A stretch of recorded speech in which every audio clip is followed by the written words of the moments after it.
Herkese selam dostlar. Hamınız yeni videoma hoş geldiniz. Bugün sizlerle beraber Anamgil 8 Mart'ta benden ne aldılar birlikte bakacağız. Hadi o zaman videomuz başlasın. Bakalım göre içinde ne var. Aslında başka kutudaydı. Ben başka kutuya koydum.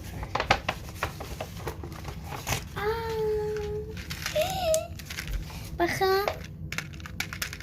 Takma tırnak var burada bir adet. Çok beğendim. Çok tatlı işte.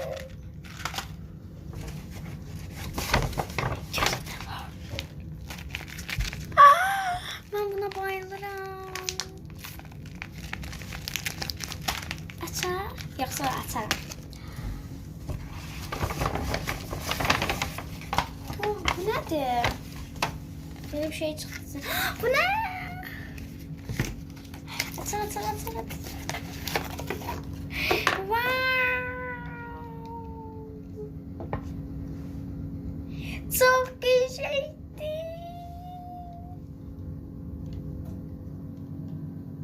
Çok güzeldi.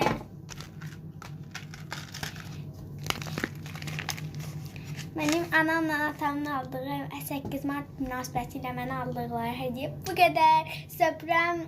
Bye bye.